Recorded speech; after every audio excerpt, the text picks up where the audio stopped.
আমরা কোনো কারণ দেখিনি শেষের দিনে ওয়াকআউট করা। বেশ কয়েকবার জাতীয় সংসদের অধিবেশন থেকে অবশ্যই বিধি মোতাবেক বিরোধী দলীয় মাননীয় নেতা এবং অন্যান্য সদস্যগণ তারা ওয়াকআউট করেছেন বিভিন্ন ইস্যুতে। এটা পার্লামেন্টারি কালচার অনুসারে তারা করতেই পারেন বিধি মোতাবেক।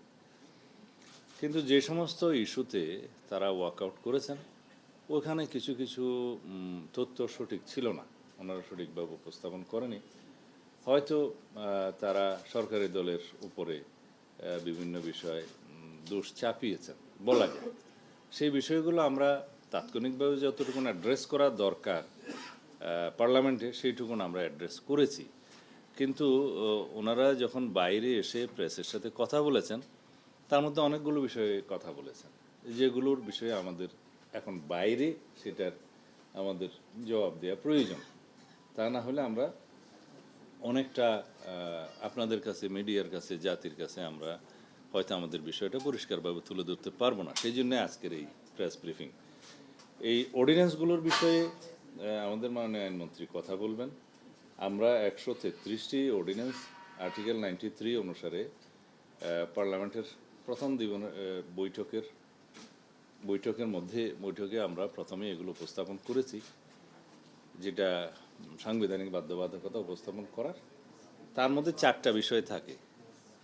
হয় 30 দিনের মধ্যে এগুলো অনুমোদন করতে হবে, অথবা অননুমোদন করতে হবে, অথবা এগুলো বিল আকারে অথবা সংশোধিত আকারে আমাদেরকে সেটা পার্লামেন্টে তুলে স্বরাষ্ট্র মন্ত্রণালয়ের যে সমস্ত অর্ডিন্যান্সগুলো জারি করা হয়েছিল সেগুলো আইনে পরিণত করতে হবে। তা আমরা একটা বিশেষ কমিটি জাতীয় সংসদের প্রথম দিকে যেটা করে দিয়েছিলেন মাননীয় স্পিকার, এই সংসদীয় বিশেষ কমিটির প্রস্তাবনার মধ্যেই থাকে তার অ্যাক্টিভিটিস কী হবে, কার্যক্রম কী হবে। তাতেই বলা হয়েছে যেহেতু এখন মন্ত্রণালয় সম্পর্কিত কমিটিগুলো, স্থায়ী কমিটিগুলো এখনও গঠন করা সম্ভব হয়নি, সেই জন্য এই বিশেষ কমিটি অধ্যাদেশগুলো পর্যালোচনা করে সংসদে রিপোর্ট পেশ করবেন। সেটা সংক্ষিপ্ত সময়ের মধ্যে 3টা লং সেশনে আমরা বসে বিশেষ কমিটিতে 2 তারিখে, এপ্রিলের 2 তারিখে সেটা বিশেষ রিপোর্ট সংসদে সেই কমিটির আহ্বায়ক আমাদের মাননীয় সংসদ সদস্য অ্যাডভোকেট জয়নাল আবদিন সাহেব প্লেস করেছেন। তার মধ্যে কয়েকটা ভাগে এটা প্লেস করা হয়েছে। 1.5 যুগ ধরে ভালোবাসার নিড়ে এসিআই পিওর সল্ট। তার মধ্যে 98টি অর্ডিন্যান্সের ব্যাপারে প্রথম ভাগে বলা হয়েছে এটা অ্যাজ ইট ইজ আমরা সংসদে যেভাবে আছে সর্বসম্মতিক্রমে পাশ হবে। এরপরে 16টা অধ্যাদেশের বিষয়ে বলা হয়েছে যে এটা আমরা যাচাই বাছাই করে পরে বিল আকারে সংসদে উত্থাপন করা হবে। তারপরে একটা তালিকা আছে, সেই তালিকার মধ্যে যেগুলো আমরা হেফাজত এবং রহিতকরণ করব সেই তালিকাটা আছে। আরেকটা আছে সংশোধিত আকারে, সেটার সংখ্যা সম্ভবত 15টা। এখন সেই বিষয়গুলো আমরা কিভাবে উত্থাপন করলাম, মাননীয় বিরোধী দলীয় নেতা পরে যখন ওয়াকআউট করেন তখন তিনি বললেন যে 91টা বিল এখানে উপস্থাপন করা হয়েছে, 16টা যাচাই বাছাই করে পরে উত্থাপন করা বলে বলা হয়েছে, বাকিগুলো গেল কোথায়? আইনমন্ত্রী সাহেব ফ্লোরে জবাব দিয়েছেন যে 91টার মধ্যেই কিন্তু বাকি 17টা অন্তর্ভুক্ত।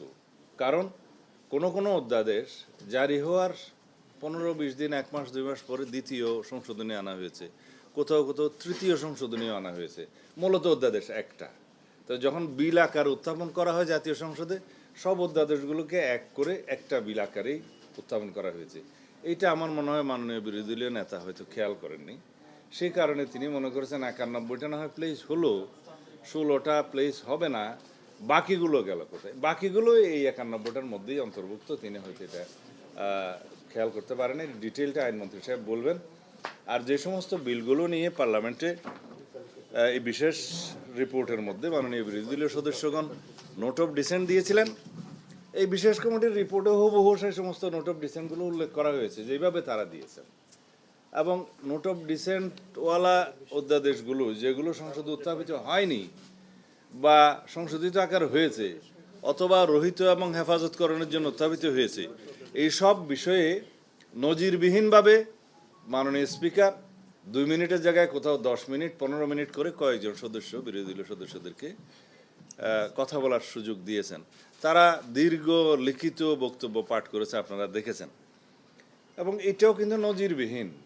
তো যে সমস্ত বিষয়ে এগ্রিড হয়েছিলাম সেগুলোর ব্যাপারে আলাদা আপত্তি উত্থাপন করতে পারে যখন বিল উত্থাপিত হবে, অথবা বিল উত্থাপন করার জন্য অনুমতি প্রার্থনা করবে। এই স্টেজটাকে বলা হয় পার্লামেন্টের প্র্যাকটিসে, কেউ আপত্তি দিলে অনেক সদস্য সংখ্যা থাকলেও একজনকে এর উপরে কথা বলতে দেয়া হয়। দুই একটা বিলের ক্ষেত্রে আমি দেখেছি মাননীয় স্পিকার কয়েকজনকেও চান্স দিয়েছেন, সুযোগ দিয়েছেন। 2 মিনিটের জায়গায়, যেটা আগের ট্রেডিশন, 10 মিনিট 15 মিনিট করে দিয়েছেন। এবং সমস্ত বক্তব্যগুলো দেখা গেছে তারা বাইরে থেকে রেডি করে নিয়ে গেছে, which is good, I appreciate it.